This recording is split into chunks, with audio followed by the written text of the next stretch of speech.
she hates this story, and it's really funny. But so at the time I had a girlfriend, and of course when you break up, and I was like 20 years old. Oh, honey.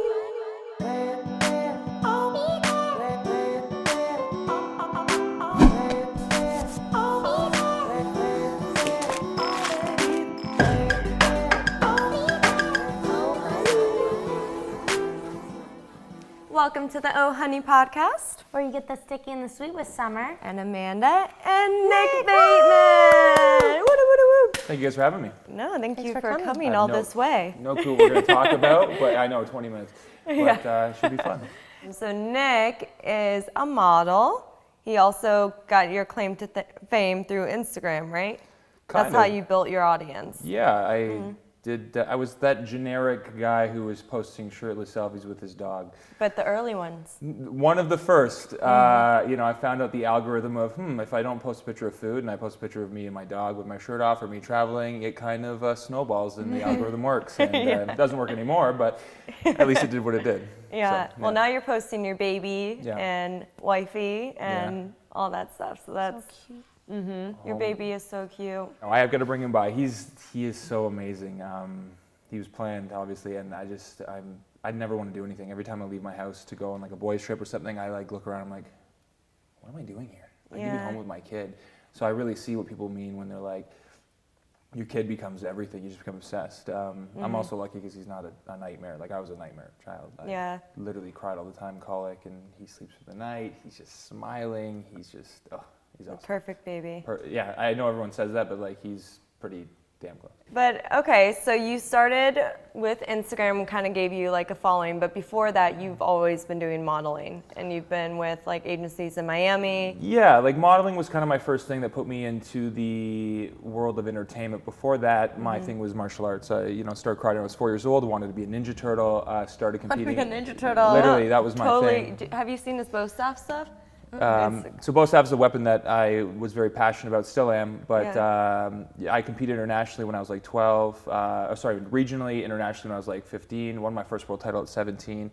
That was my thing, my passion. Opened my own karate school, had that for about 3 years, and I loved it. I loved teaching kids. It was still, to this day, probably my favorite thing I did, but I learned real fast that you can't make money from it if it's your passion, because kids come in and the parents are like, oh, we can't afford it this month, and I'm just like, yeah, I don't care. Like, I love teaching your kids. So if you want to be making money in that profession, you've got to like have 400 students, and one instructor and 400 students just doesn't make sense. Right. You can't teach everyone, and it's just the quality drops. So when the recession hit, I lost my karate school, and that's when I started focusing on modeling.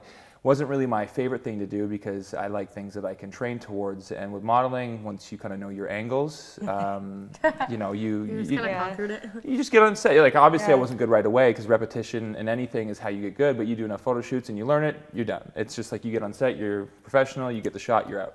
And I just kind of got a little bored with that, but I was very lucky to work with people I did. I got to do like Abercrombie Fitch campaign, I met Calvin Klein, that's how I started. It was a really funny story. I was doing ESPN International in Miami for martial arts, and they brought 10 of the best world champions for weapons to compete against each other, and I did that. While I was there, there was a Model Universe contest going on at the same time, and I was like, I don't want to do it. I'm not a model.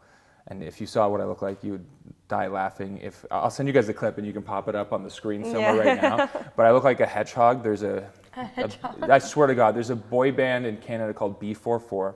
And they were known for spiking every single piece of your hair. I've seen this picture. Yeah. And so I would wear puka shells and I'd wear this hair. Oh my gosh. And I remember doing this and looking back now, like, what did they see in me? I looked like, I would have been like, this kid looks ridiculous. There's no way he's got a chance in any part of modeling. They saw through it. I guess so. So I met Calvin Klein, and that's kind of how I started. But then that led into acting, and I've always been like an entrepreneur at heart.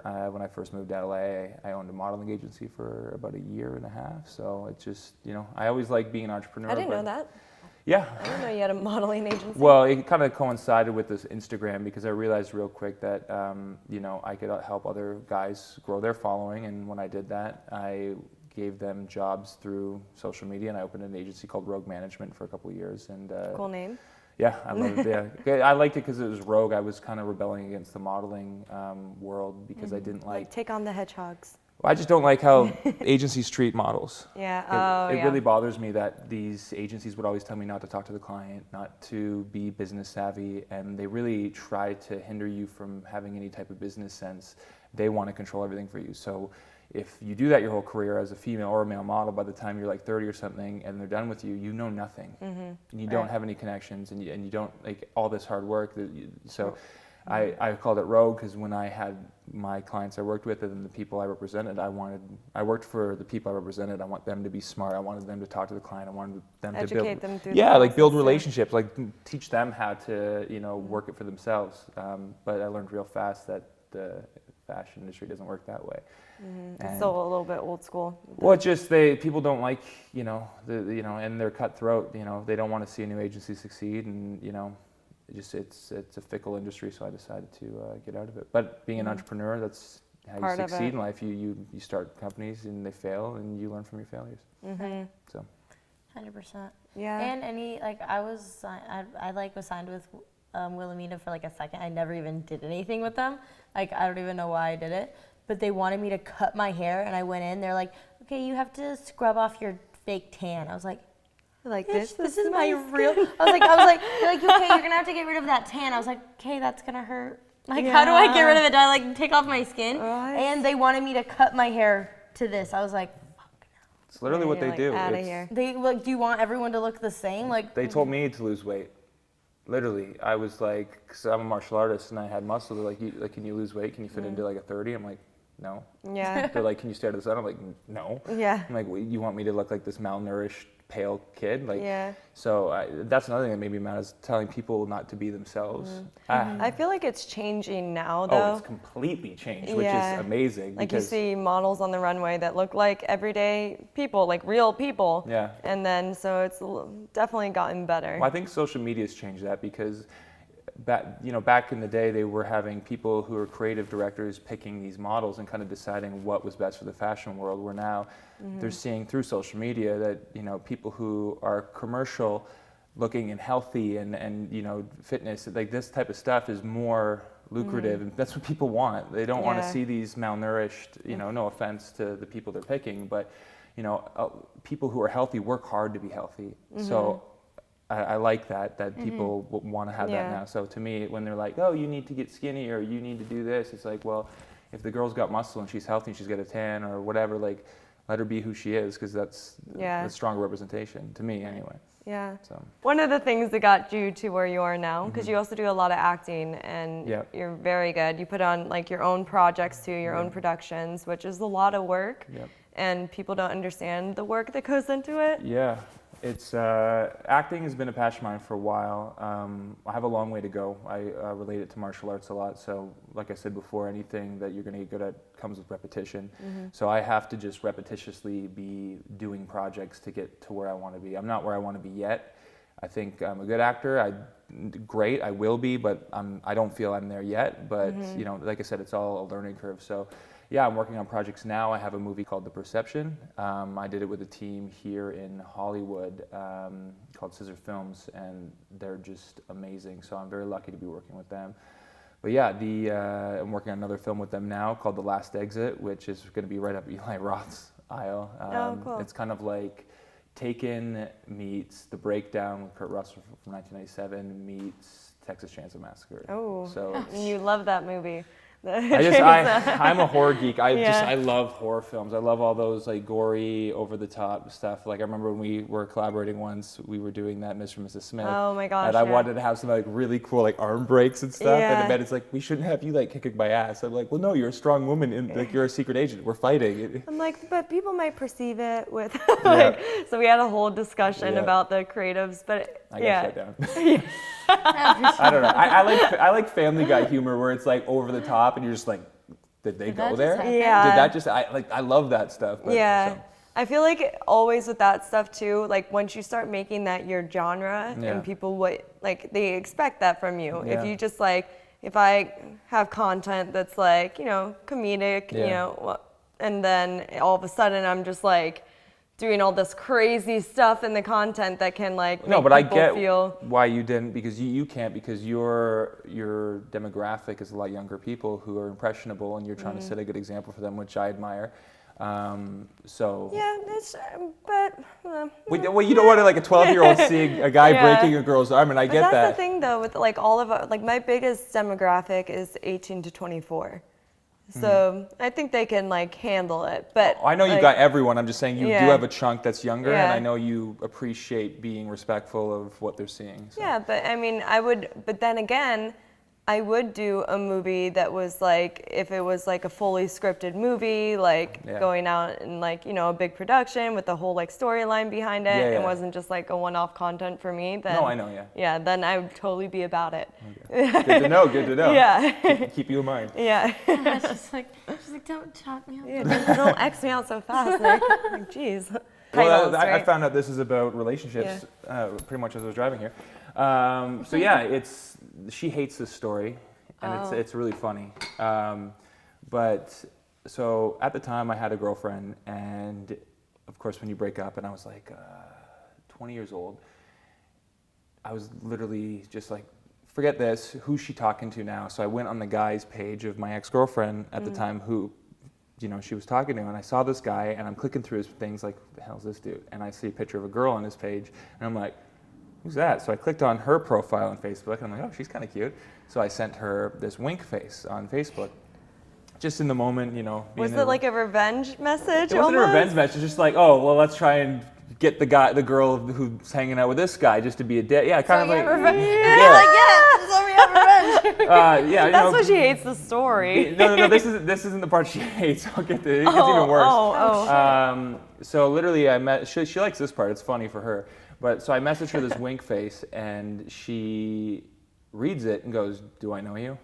And I'm like, "Oh, this is awkward." So I just deleted everything. I didn't respond. I didn't say, "Oh yeah." Just ghosted. I just ghosted. I was just like, "Forget this." Threw a winky face DM. DM. You're like, can I take that back? Yeah, literally. Do I know you? I deleted it all. I'm like, oh, I'm out of here. So literally about 3 weeks after I sent this winky face, my friend calls me up. I'm in my pajamas at home. And he's like, it's my sister. Penguin pajamas for our listeners exactly out there. These ones. I brought it just on the whim. He's like, hey, it's my sister's birthday. Let's go to the bar. And I'm like, dude, I'm not going out. I'm at home in my pajamas. And he's like, you know those friends? I'm in your driveway. I'm like, he's sitting in my driveway. I'm like, oh my God. So I'm just like, all right. So I threw on some clothes. I got in his car, and we went to the bar in Burlington, Ontario, Canada, the small town where I'm from. And I get to the bar, and he's like, I got to go pee real quick, wait here. So I'm waiting at the front of the bar, and who walks in but my current fiance, Maria. She walks in, and she looks at me, and I'm like, oh shit, that's the girl I sent the winky face to. No, don't notice me, don't notice me, don't notice me. Walks right up to me and goes, do I know you? Did you send me a winky face? And I'm like, yeah, that was me. Did you wink at her? I didn't wink at her. Yeah, it was me, wink. So we started shooting the shit and talking, and she ended up being cool and everything. And finally I was like, oh, listen, I got to go hang out with my friend. It's his sister's birthday. I came with him. I just can't sit here and talk to you all night. I'm sorry, but I'll come say bye to you. So so you pulled like I'll get back to you. Like, I'm really busy. I technically had to, but it worked as like a cool guy thing. Like, yo, I got to go. I'll be back. Yeah, super busy man over here. So I went and hung out with him for a bit. And he's like, I got to go. Like, we're done. And I'm like, okay, let me go say bye to this girl that I met. So I walk up, and I notice she's completely hammered, like just wasted. And I'm like, oh shit. Is this the part she hates? She hates this part so much. And so I go up to her, and I'm like, hey, I almost did turn away and just walk away and be like, forget it. But I walked up to her, I'm like, hey, I just want to say bye. It was nice to meet you. And she grabs my hand. She's like, come dance with me. And pulls me in the middle of her circle of all her friends. And you know how girls are? Yeah, they're like, I felt like I was being, no. I felt like I was being pulled into a den of lions. All the girls were like, oh, it wasn't a party group. Like, who is this guy? Like, every girl was staring me down like, who are you? Were they sober?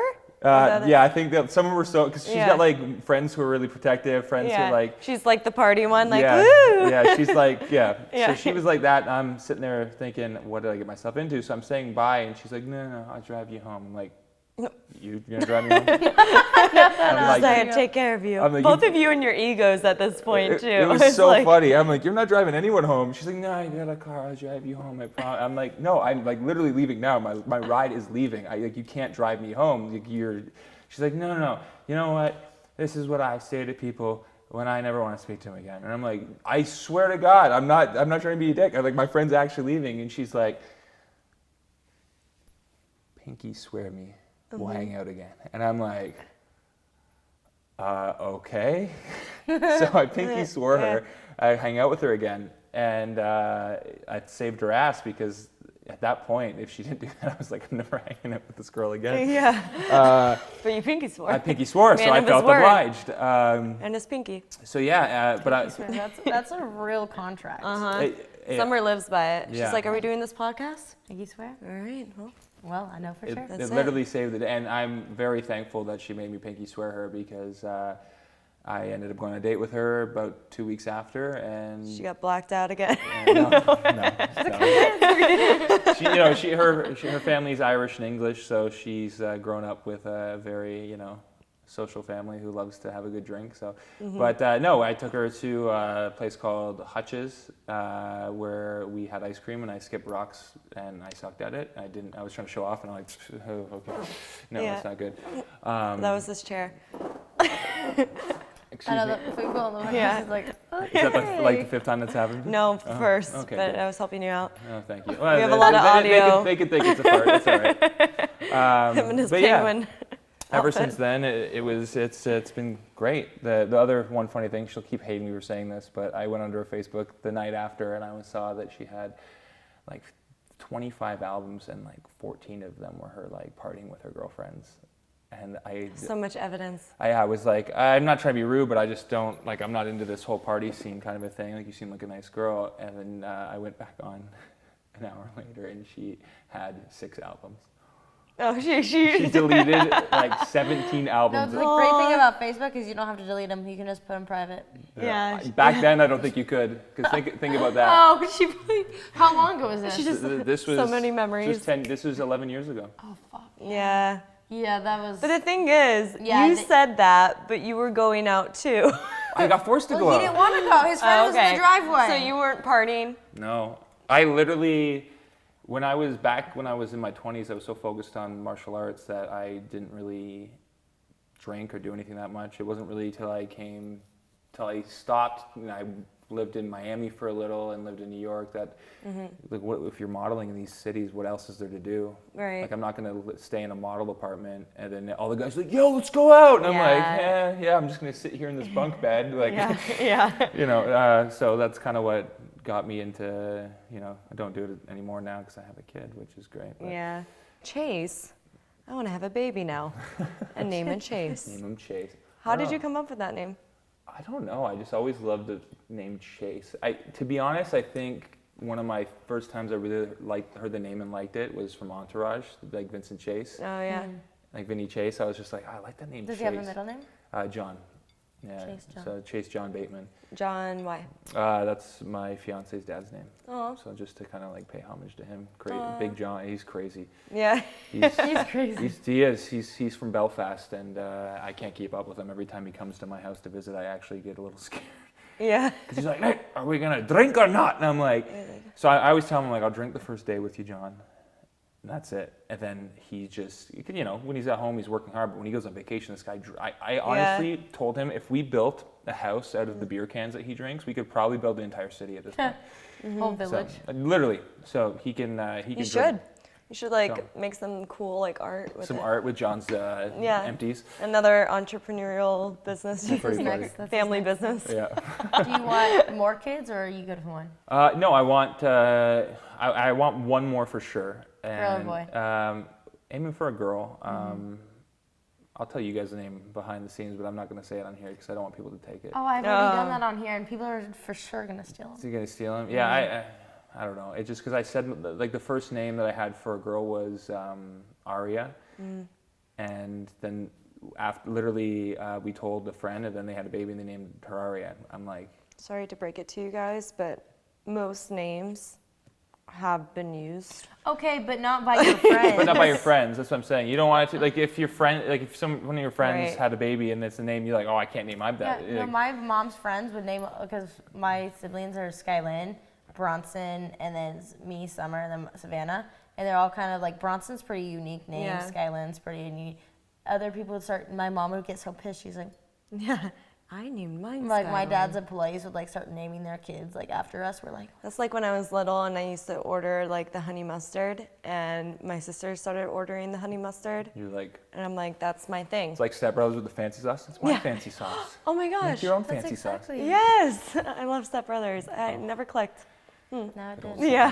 I didn't like it the first time I watched it. What? Well, it was a weird circumstance. I was running a karate summer camp, and I didn't realize what the movie entailed. And I brought a bunch of kids, and we were late for the movie, so we just rushed in and we sat down to Balls on a Drum Set. Oh, yeah, and I'm see, like, This is why the karate school didn't work. no, that was the karate camp. Actually, me and my friend, who I've known since we were 5, really funny. We did a karate summer camp called Shocked, and we did so many illegal things at this karate camp. Like, Let's talk about them. we literally told these kids that what happens at Shock Camp stays at Shocked Camp, and that was like the motto. Where It so could we were also like, sound very like, well, again, we were 20 years old. We were all, every single person running the camp was a world champion. So these parents, like, we would charge like $100 an hour for private lessons. And as like a 20-year-old kid, that's pretty good in your profession. And we'd have people lined up to do this. So when we said we were doing a summer camp to teach these kids how to do like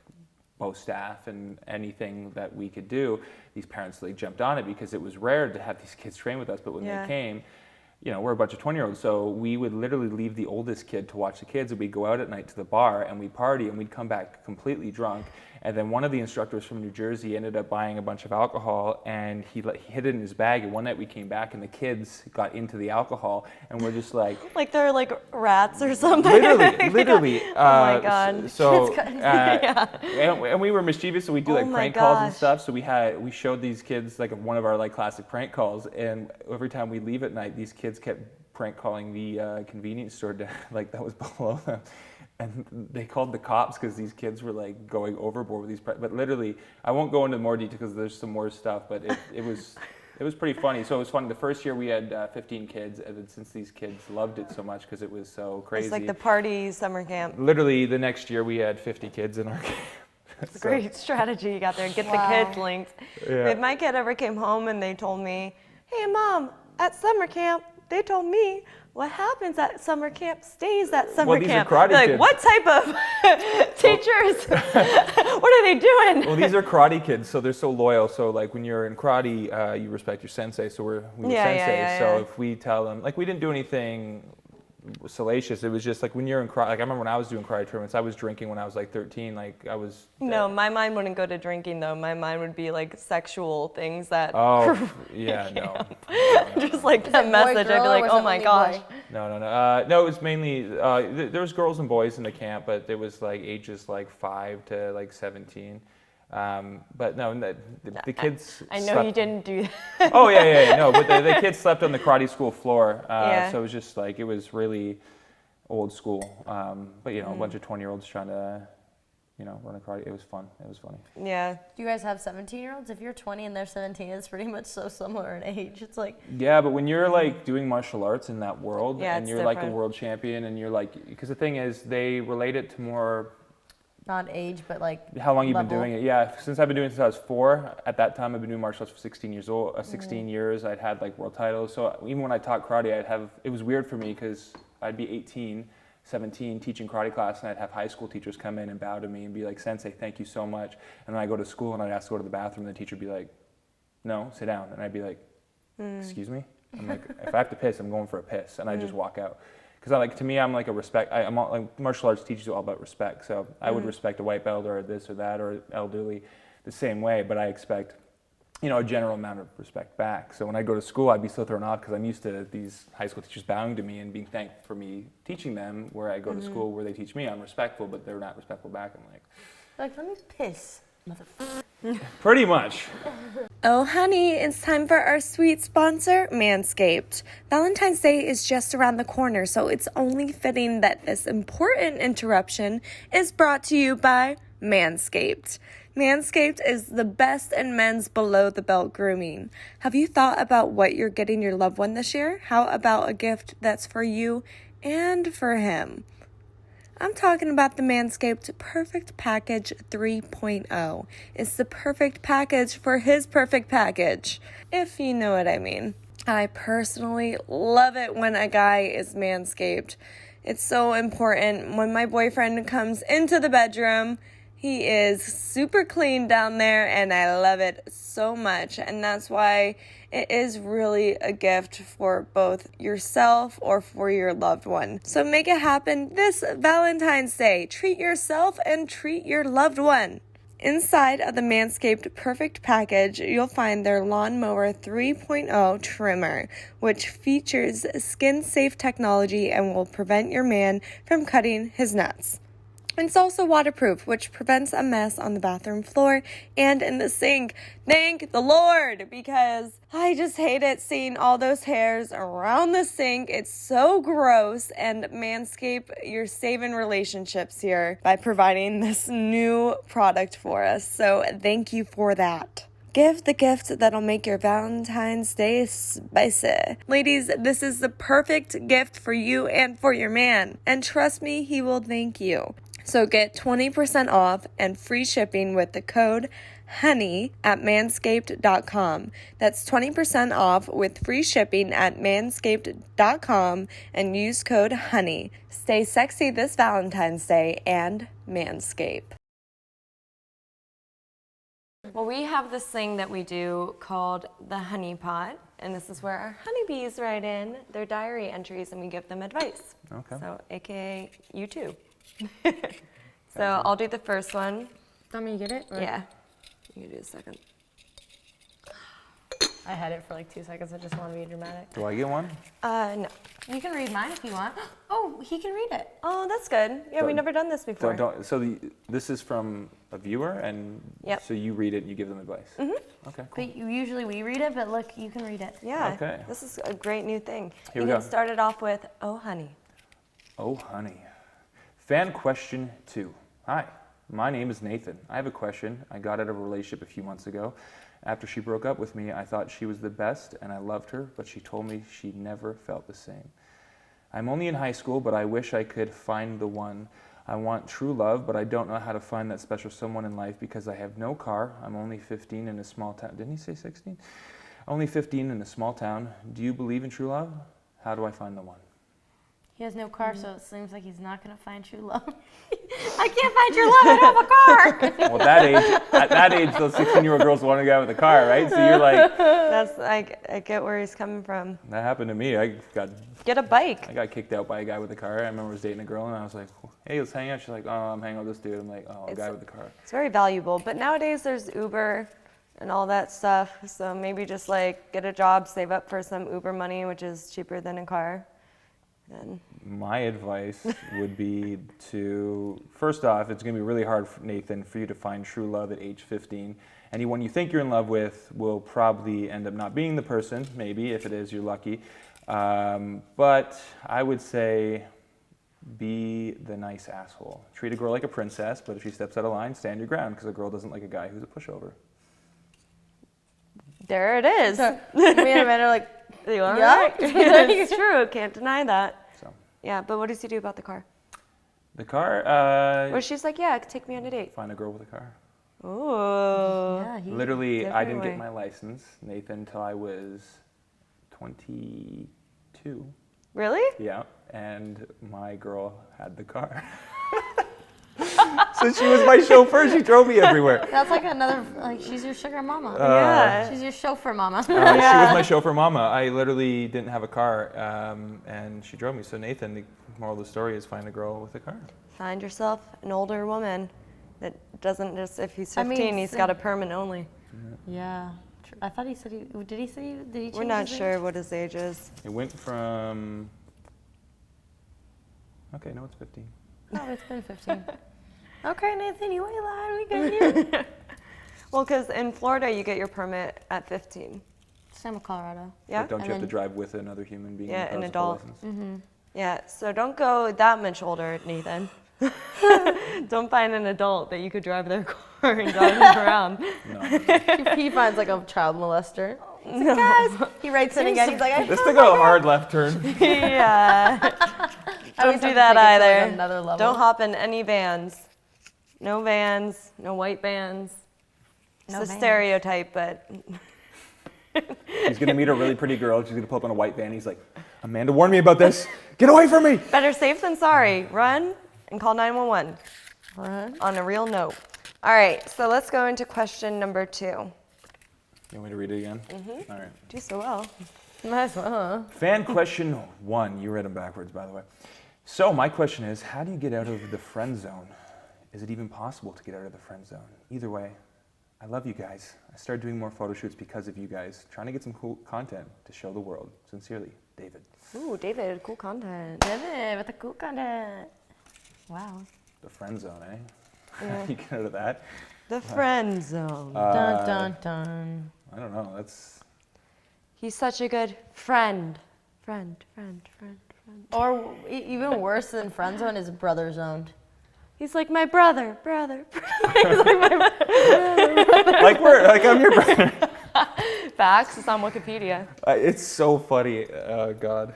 Mm-hmm. That We're related. You guys kind of look like you guys could be related. I know. We are. We pulled this joke like what was it, a year ago? No, it's real life, Nick. Okay. This is what we're going We with. pulled this joke. No. This is us But now. can I hear the story? Like, even I am the aunt of Max Chase. I'm not sure. The story. We have the same dad. So you guys like on an interview or something say this? No, not even. No, it's our first interview about it. Yeah. This just in. It's I'm a so touchy subject confused. for us. Yeah, you know? we don't like to We talk. don't like to talk So about if I like Just look you Google guys it. up on Google, it'll say brother and sister. it. Yeah. Siblings, yeah. Oh, I want a brother and sister. Fake. I think that's pretty funny. We're probably the only ones on Google that have been able to pull that up. Wow. Yeah, I don't think anyone can just do that. I mean, it's a real thing. So. I don't even know how it happened. I like literally searched my name and I'm like sibling Amanda. Okay. Yeah. My sisters are like, oh, wow. Not gonna complain about it.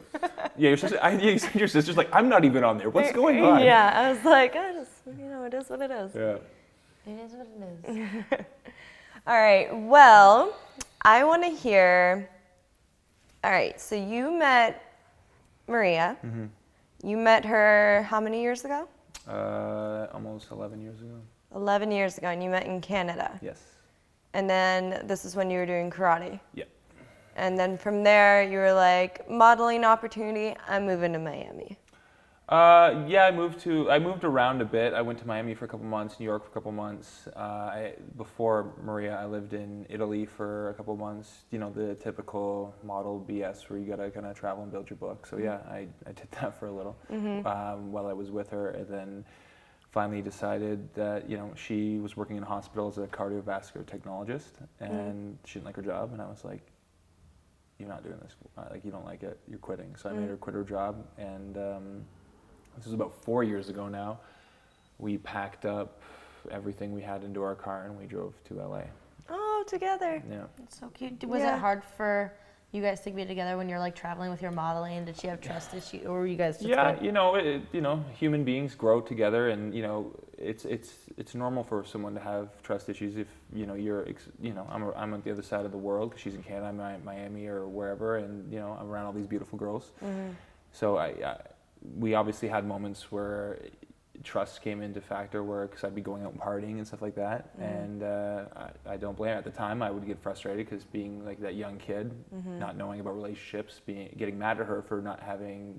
Why don't you trust me? I'm not doing anything. And drinking. Yeah, but you know what I mean. And so for me, as you get older, you realize that you know you've got to learn to communicate more, and that's the key to a relationship is when you communicate, and you know you make little changes for whoever you're with, and once you make those changes, if you can do that and make them feel comfortable, you know, and make them secure, that's the best thing you can do. So at that time, yeah, it was hard when I would travel, and but for the most part, she was very lucky, a very strong, supportive girlfriend. Because a lot of girls would be like, "Oh, I don't want you going there," Yeah. And then they get mad at you or something like that. Where she gave you your freedom. She's like, go do what you need to do. She always helped me with like pushing my career and.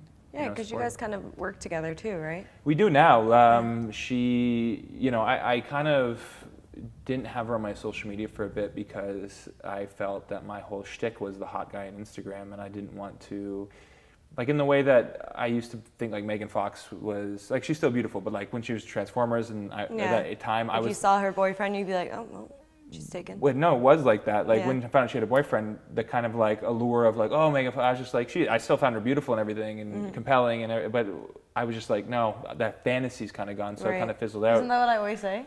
I don't post my boyfriend because it's like the male fantasy, like guys have fantasies about, and it's like, I can't kill it. Guys, I don't want to kill it. But no, it's true.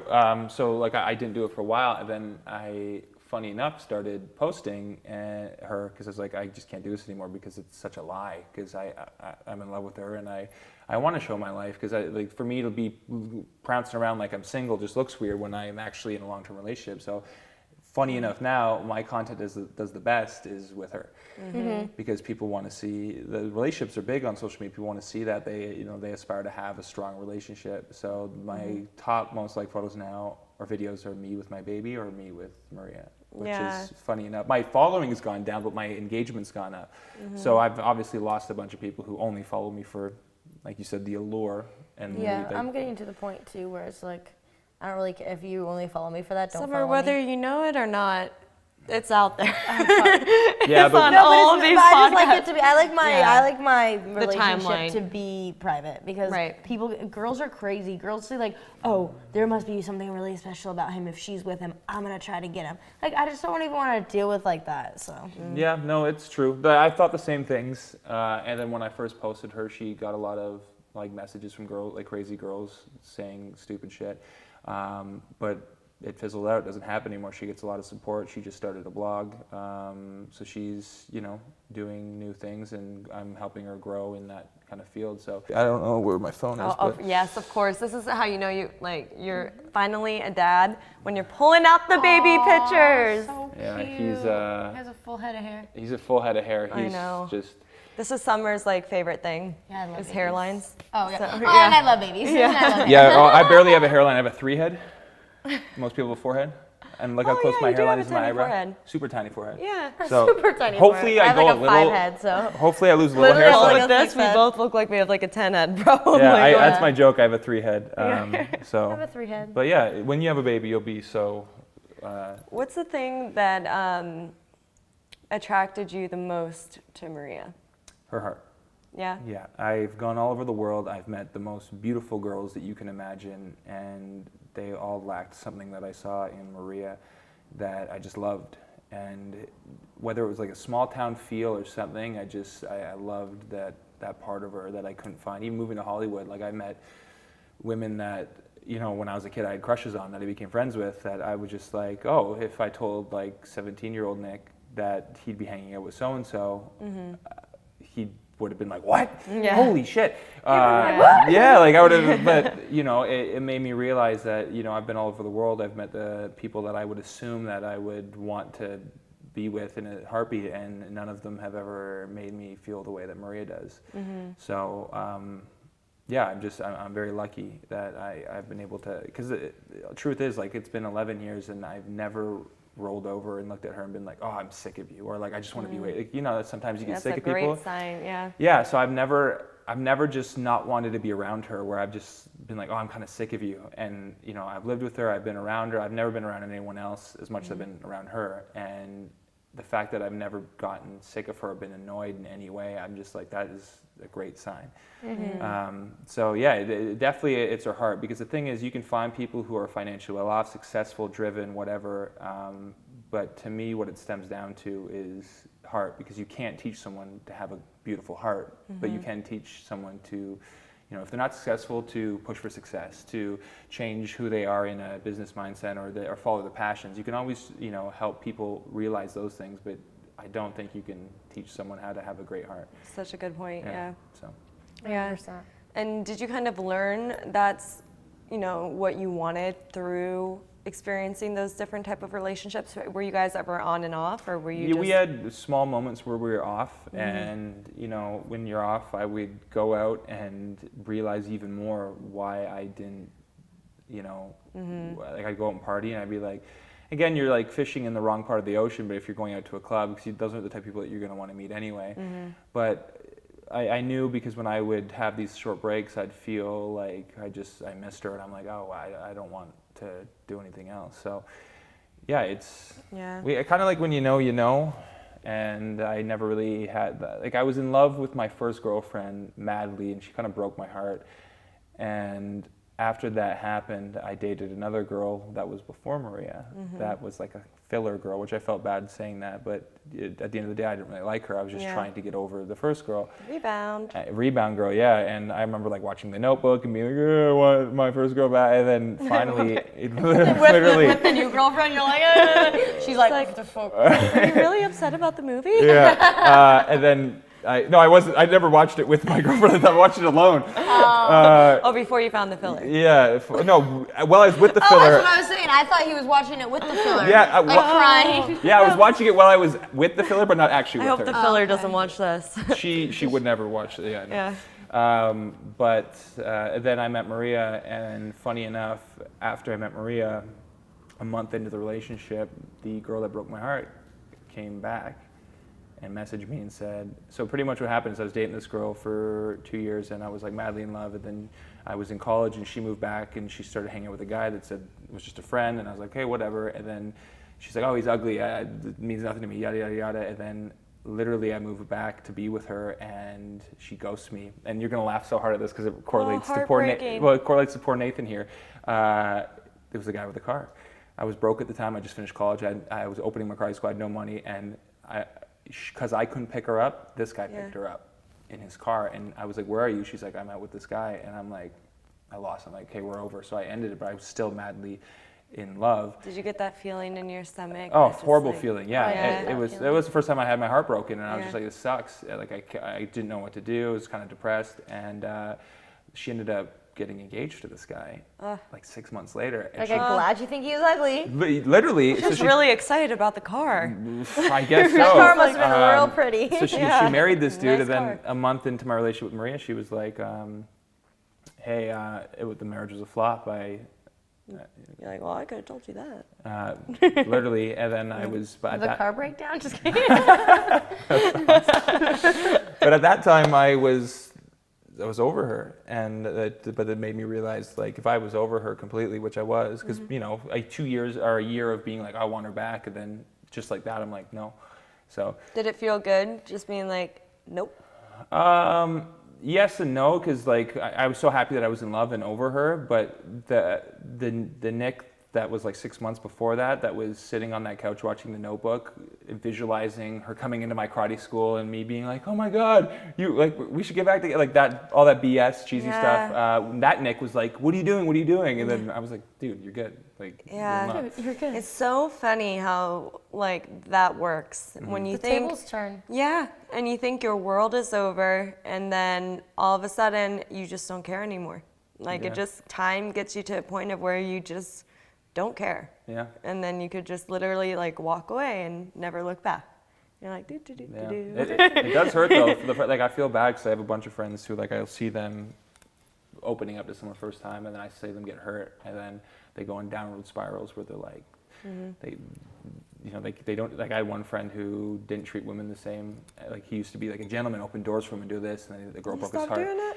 He still is a gentleman, but I see that there's a side to him that isn't closes the door sometimes. No, it isn't as forgiving anymore. It hits him in the face. Yeah. He like slaps it in the face. But it's crazy what a broken heart will do to people, because like I think everyone's been through this. For the first time it happens, you don't fully give it again for a while. Mm-hmm. It takes a while for you to like open that door. You definitely close things off. Yeah. But looking back, would you have ever had a filler in between, or did that help you? To be honest, it helped me. Mm-hmm. You got to sacrifice other humans. It depends on the type of person you are, though, right? Because I'm weird in the way that I've always been in relationships.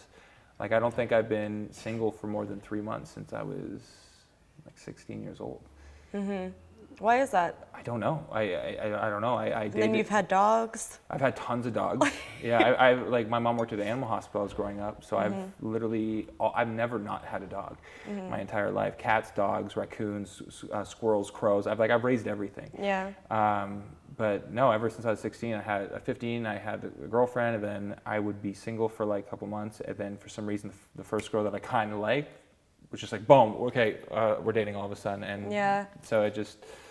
I don't know what it is, because I'm like a hopeless romantic type guy where if I am single, I try to go above and beyond with everything I do to make it special. And when I do that, usually any girl's been kind of like swooned and been like, oh wow, this guy's special, and then they hang on. And then you're locked up and you're like, You're like, oh no. Pretty much. you're like, okay, they just basically fall in love with me. I don't know why. Yeah, I was raised by my mom, so she taught me how to treat women. So my dad was a drug addict. Yeah. So my mom raised me alone, and but I do like to talk about it because I want people to know who have parents who are drug addicts that it shouldn't affect you in a negative way. You shouldn't be like, well, if he's a drug addict, I'm a drug addict. They're like, because you can go a negative way or a positive way, but it's actually taught me to learn from his mistakes. He's lost his teeth, he's got no hair, he's malnourished. Like I've seen the effect it has. He's literally screwed over every single person in his family, and my grandmother for one, who was one of my favorite people in the world. So this is why I chose not to talk to him. But it's one of those things where you look at what you do have rather than what you don't have. And I have almost no family that I talk to. I talk to my mom and my nana, and I'm so thankful for those two people that it doesn't bother me at all. Like I'm just so thankful that I have such an amazing, cool, perfect mom. She's a little crazy, young at heart, but that's what makes her who That's she how my mom is. No, it is. But that's the thing. It's like instead of looking at what you don't have, look at what you do have. And I'm so thankful that I have a mom that raised me to believe I could do whatever I want. But the dad thing was, funny enough, I was a baby and she caught him doing drugs and when I was a baby, and she literally looked at him and said, okay, well, you're never seeing him again, and she took me and left. That's so crazy how like moms have that instinct too of like after you have your baby, it's just like, all right, nothing else matters to me right now but raising this baby and like making sure this baby is safe, and I will sacrifice anything to take care of this baby. Oh yeah, she knocked him out with a frying pan once. See, you got knock him out with a frying pan. I remember it vividly. I was Really? like, yeah, he was like, I think he was drinking or something, and he's getting aggressive, and she was just like, she's like, Nick, go to your room. And I'm like, what? And she's like, you don't want to see this. And I poked in my head in my room, I see her, wham! And he just fell. And she called the cops. She's like, come get him out of my house. It's like, Daddy has, oh my gosh. Yeah, my mom's Is that a little traumatizing for you? No, because my mom is a strong woman, and I really literally, yeah. But like but she's only she's 5'7". She's not like buff or anything, but she's just strong-minded. And if anyone messes with me, that's that adrenaline too. She would kill someone. Superpowers. And like for herself, if someone tried to be mean to her, she'd get a little angry. But if someone messed with me, she would literally kill anyone. Mama bear. Yeah, that mama bear thing. And so for me, when I was a kid, I was used to it. Where if anything happened to me, she would just go on to mama bear mode. I remember when I was in school one time. I was getting picked on when I was like in kindergarten or something, and she pulled up, and a kid had his hands around my neck as she pulled up. And bad timing? A bad time for this kid. Yeah. And this kid's only in like grade 5. I think I'm in grade 2. She chased this kid down a football field. Whoo, whoo, whoo, whoo. Picked him up off of his feet, put him against the fence. I wasn't there to hear, but she told me, she said to this kid, if you even look at my kid the wrong way again, I will smear your face across this pavement. Oh, and remember, this was like the 90s, so she can get away with this stuff. Yeah, I was gonna say, if you do this now, your mom's in jail for life. I think I know where you liked like the gory like comedy from. Yeah. So my mom. I know where you got it now. Yeah, she would stick up for me. One other funny story. She sounds awesome. I got hit in the face in grade 7 by a teacher. And at this time, I feel bad for her because we ridiculed her. She was a French teacher substitute, tried to hit me in the face, hit me, and I was like shocked. So I went to the principal's office, and it was the one day my mom was picking me up at school, and there's portables here and the school here, and all of a sudden, my mom gets out of the car and sees at least 60 kids swarm her, and she's like, whoa, whoa, and they're like, the teacher hit Nick, and my mom goes, whoa. Yeah. What? Where is she? Where is she? Literally, where is she? Yeah. Runs to the principal's office and literally goes to the principal. Where's this teacher? Because you better hope I don't find her in the parking lot, because if I do, she is dead.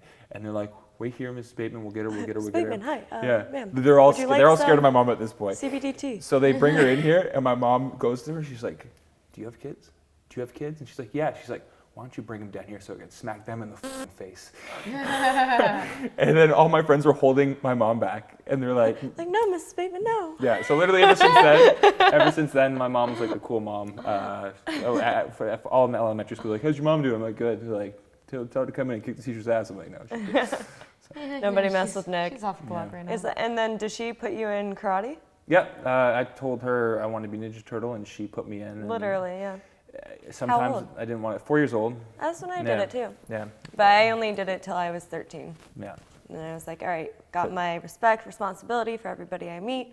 Okay, bye. It's typical for a girl to quit at 13 because Yeah. it's when I've noticed when I owned a karate school, girls start caring more about being a girl. Yeah. And putting a karate uniform on and going, yeah, like Yeah. it just is not sexy. So I just started doing track and cross country. to me, I didn't look bad, but yeah, for young girls, it's just like, Well, my mom owns the karate school. I know. Yeah. That's so cool. I Yeah. like that. Yeah. Your I gotta come mother check it out. Law, I mother, should come do mother, a bow staff step- seminar at your mom's. What would she be to you? She'd be my stepmom. Yeah. Yeah. She's like, oh. Sip tea. That's funny. Here, I'll show you guys a video of Chase. Okay, so this is another dad moment. Check this out.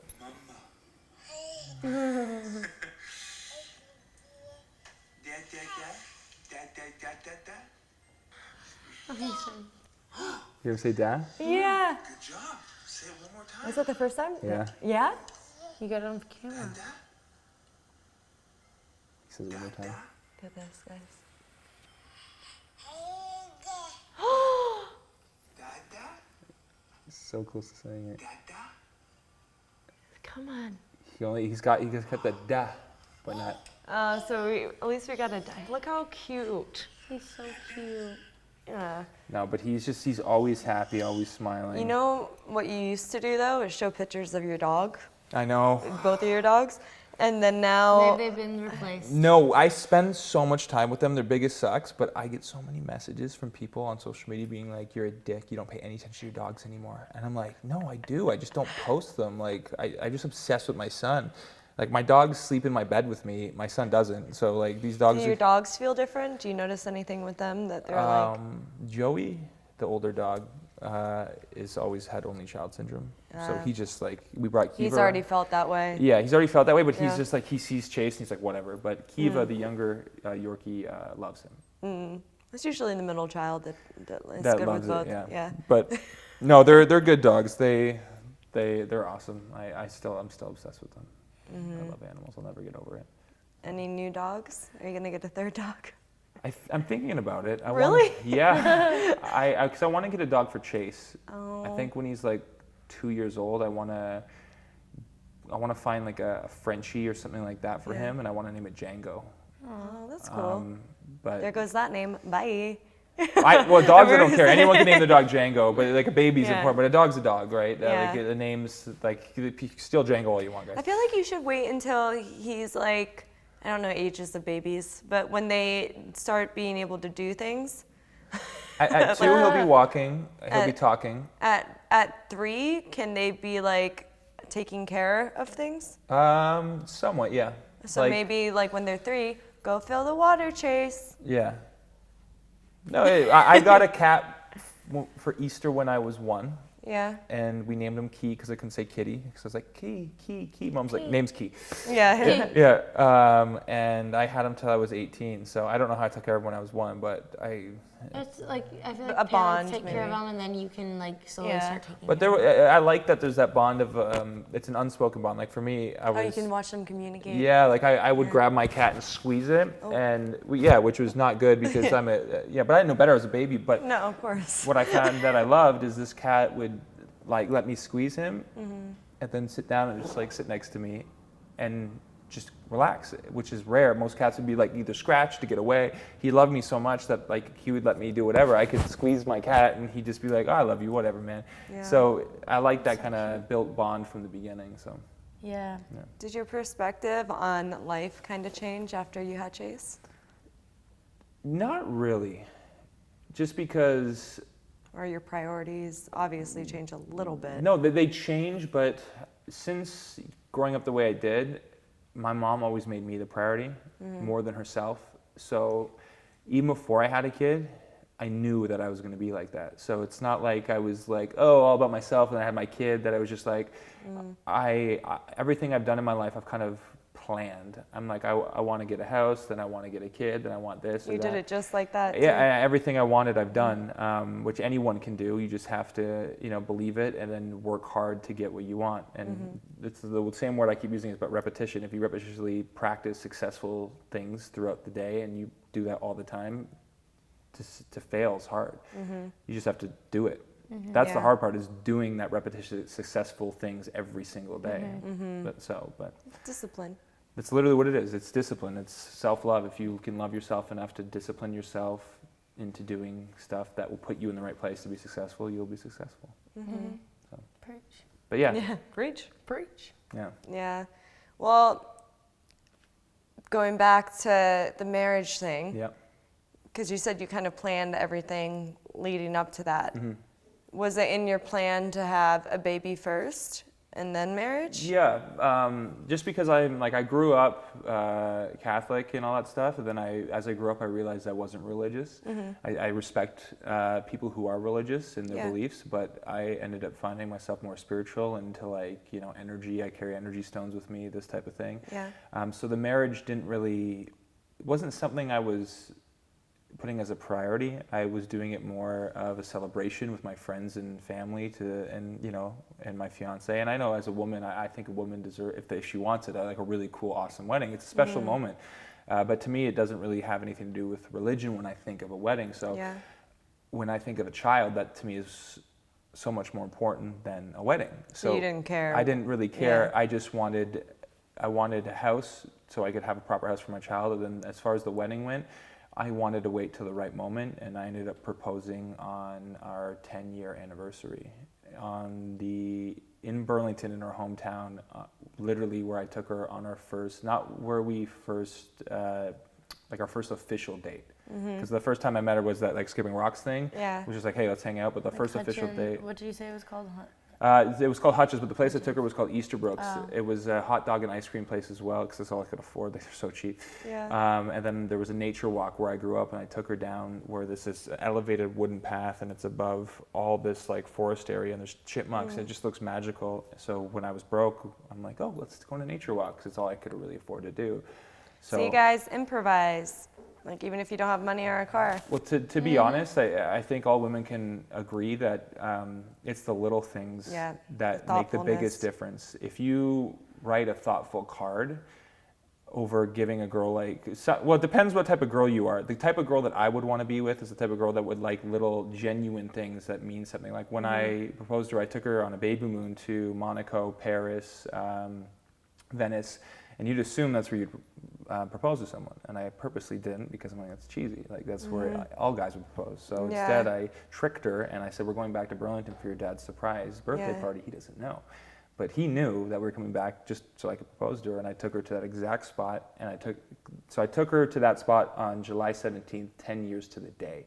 Wow. So I took her down to the spot. I told her to look out. I'm like, oh, isn't it a beautiful day? And then I turned around and got on my knee and. Did she cry? I cried. Oh, you cried. Yeah, we both cried. But no, it was just special because it was a little thing. It was a memory of 10 years to the day where we met that had nothing to do with materialism or anything that cost money. It was just like a special, cute hometown moment. So for me, I'm like, that's... Did you have a photographer in the bush to capture the moment? No, I was so she's mad that I didn't, but I wanted it to... but I wanted to go so smoothly and to be such a surprise. I was chilling in my. She's like, "Why is that guy in the bush?" She smacks him. But no, I wanted to be such a surprise that I chilled in my sweatpants and PJs. And on the day, she's like, "What do you want to do today?" And I acted like I wasn't into the day. I'm like, "I don't know, whatever you want to do." And she's like, "I'm like, oh," and I just why don't we go to Easterbrooks? where we used to go back in the day, and she'd be like, okay, I guess that'd be cool. So I didn't get dressed up or anything. I just Imagine she's like, no, I hate that place. Could you imagine? I'd be I like, fucking hate that. I would have been like, let's take this ring back. Not happening. You don't like Easterbrooks? Brooks. But it played into my lap so funnily because after we left, we were driving past the walkway, and I was planning on taking her, but I never said anything. And she goes, oh my God, remember we used to walk down there? And I stopped and went, it's a great idea. We should go for a walk. We got nothing to do. Perfect. Yeah, so it was Seamless. It's seamless. I was like, yeah, so lucky. But you were ready for improvisation. Yeah, I was ready to improv if things went south, but yeah, she had no clue. So it's fun. But I think the little things are what girls should look for. So. And in school, like, when did you guys meet each other's family? How long into the relationship? I met her family almost right away because I was broke and her dad would always cook food and she'd always be like, oh, come pick me up at my house. And I'd like raid her fridge and her dad was like, Nick, he ate all the food in the fridge again. And I was just like, so I remember every time I would go over to her house, her dad would give me a hard time because I don't think he at the time respected me because... You ate his food. Not only did I eat his food, but I wasn't making any money, and and eating his food. And eating his food. He's like this little leech. He's like, who's this little wanker at my house with my dinner? And I didn't have a car either, so she's like driving me everywhere. I've got no money. I'm eating his food. He's like, who is this jackass? Get rid of him. Yeah. So, but I met him right away, and it took a while for him to like me because as it transferred into social media, no one believed in this at the beginning. Every single like actual hardworking human being was like, "This is a fad. Nothing will come of this." And I'm like, "No, this is gonna be big money someday." And he's like, "No." I'm like, "Wait." And then, voila. And now he's like working for Uber. He's like, you know what's like, what's really cool about that though is that you were able to meet them when you were not at like your high. Yeah.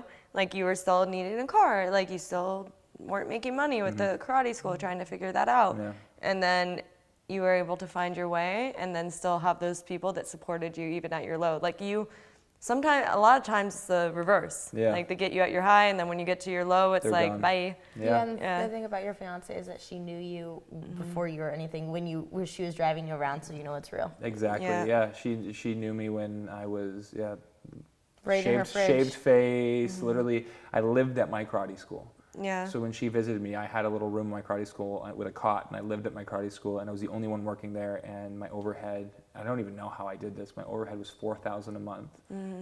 And I only had 100 students, and that was enough to just pay the bills. So I paid my $4,000 of all my overhead, and then I hustled as hard as I could to make it again, and I was just like scraping by. I didn't even have money to eat. I literally lived on Wendy's. You know those like $1.25 cheeseburgers? Yeah. There's a Wendy's down the street. I ate Wendy's and Mr. Noodles. That's another issue too. Is like, why does cheap food have to be unhealthy? Like, ugh. Because it doesn't cost anything Yeah. to make it. Yeah. Well, it's like, I feel like it goes through such a process but I feel like they could make healthy food less expensive so the public can actually be healthy too. But I wish. In a perfect world. in a perfect Amanda, world. you start a fast food chain. Where She's like, damn it, I fast, should but have never clean. said that. She's like broke trying to fucking like she's using all her money so Sustainable that because it's expensive. You go to the grocery store and get healthy food. It's like your bills, like you get hardly as much food. Yeah. You go and get shit food, you can get like a whole cart filled for like half the amount. It's so stupid. Yeah, I remember the first time I moved to LA and I went to Whole Foods or something like that, and I got like 6 items, and they're like, that'll be $80, and I'm like, oh, I hate Whole Foods for that. Cool. As you back out. I was like, have you guys been to Air One? Yes. That one's even worse. Yeah. I'm like, I bought like vitamins, and they have like good food. You can like go and like buy their food. Yeah. Like already made food that you can take. But it's so literally, good. It's it really was like good. $60. I got like some food and a bottle of vitamins. I was like, and it wasn't even an expensive bottle of vitamins. It's literally like airport prices or movie theater prices. I was like, what that's the a good way to hell put it. is this? It's like an experience. Yeah, like $7 for a Welcome bottle of to Air water. One. You're like, what? No, this food was like $40. I was like, oh my God, what weighing system do you have here? So how, like, going back to your relationship, right? Would you say it ever gets complicated with friendships? Like, do you ever get jealous if she has a friend that's a male or like? No. I always like asking everybody. Yeah. The only thing that I ever took from my dad, funny enough, is he had this saying that he told my mom, if they can get you, they can have you. And it's kind of mean sounding, but I've lived by that, where if a guy can get my girl, he can have her. So within that, but the thing is, in a relationship, a good, healthy relationship, you want your girlfriend or a girl with a boyfriend to have friends and have a life outside of you. That's healthy. And if you truly love them, you should support them in that. You know, for me, if, say, Maria wants to go out and party with her girlfriends in West Hollywood and go to an after party in the hills till 6 a.m., I really don't give a shit. I want her to do that because I love her and I want her to experience those things. And I feel like she's less likely to do things with that freedom, too. You know? I would hope so. But that's the thing. I think also, too, it's exactly that. When you tell someone not to do something that they're not doing, they're like, what the hell? Why am I getting charged for robbing the bank and I'm not even robbing the bank? I might as well rob the bank. Yeah. So I just think that you should, in a relationship, support people to do what they want to do. And if someone's trying to hinder you from doing something or making friends, I think that also shows insecurity, which is unattractive. Because if you're strong enough and confident with yourself, you know you're better suited for that person than anyone out there. So let them go out. They're going to come back. I think that's why you guys lasted so long, too. Yeah. And will continue to do so, is because you have that understanding and that respect and that trust. So. That's literally all it comes down to. Like, I remember at times when I would go out, there'd be a little frustration on her side, and then I realized it's simple as making sure I check in and text and, you know, do little things, like I said, and it makes the biggest difference. And when I started making that a habit of making sure I update her, sometimes I'd go out and drink and party and forget to text her, and she wouldn't hear from me, and she'd be like, how's she supposed to know what's going on? Right. So I learned real quick that if you... I tell her stuff she doesn't want to know. Like, if I'm out with my guy friends and we're in a hotel room and there's a girl in the other bed with my friend and he's having sex with her, I'll be like, there's a girl in our room having sex with my friend over there. And even girls don't want to hear that. It would make them uncomfortable. I'd rather her know everything. Like, I show her group chats with my guy friends of shit she probably shouldn't know, but I want her to know the dirtiest stuff, so she feels comfortable. She's like part of the team. So it's like, she's at the end of the day, she's your best friend. Yeah. And then so she's like your bro too. Yeah. At the same time, like. And then she doesn't feel like she needs to do the investigating because you're already showing her. Exactly. Because you don't want to turn on the investigation part of a girl's mind. No. It's like you don't even turn that on. Yeah. No. And that's Eyes light up. Another thing that we do too that I'm. Me and my sound effects today. Oh, that's awesome. I don't know what's going on. They're really good. I think it's my tea. Your teas, yeah, we spiked it. Yeah. But another thing I like Thank to you. do with her is we'll check out and appreciate people together. Like, if we people watch. So like, you know, if a guy like checks their girl's ass, we'd be like, what are you doing? Like, I'll point out girls' asses to Maria. Like, if a girl says she's wearing like those ripped jeans with the ass cheeks hanging out, I'd be like, Maria, look at her ass. And she'd be like, oh, haha, we'd laugh at it together, look at it together. If like there's a guy with a nice ass, he'd be like, look at his ass. Yeah. So like, it's cool that we're at a place where we can people watch and appreciate other people's beauty. And I guess you're being honest, like upfront about it too, instead of just thinking to yourself and then thinking, oh, I don't want to say that because I don't want to make her upset. It's like going through that whole thought process. It's like, hey, she looks great.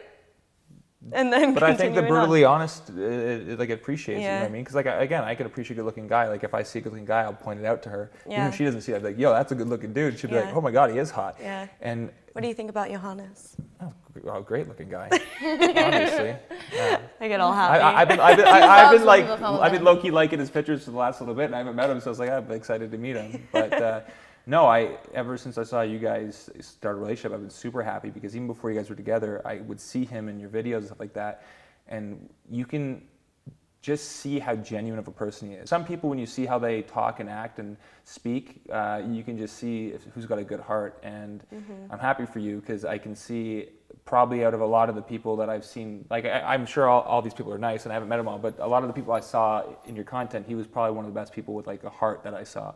Yeah. So I really like that, and I'm happy that you found him. He's gonna be so happy when I tell him this. Yeah. Oh, he's not here? No. Yeah, he dipped out. So. Bye.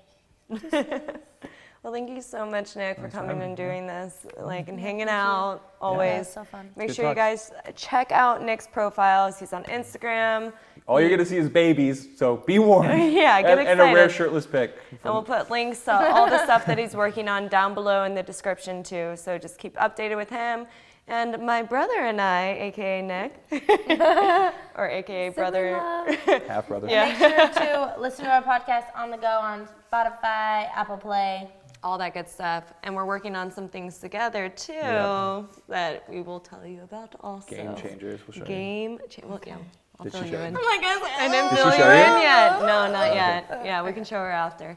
But we love you guys so much. Make sure to send in your messages to diary@ohoneydiary.com. And yeah, we love you. Check out our Instagram too.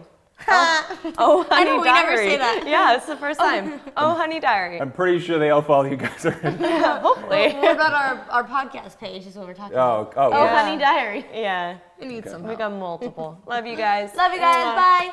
Oh, honey. Oh, honey.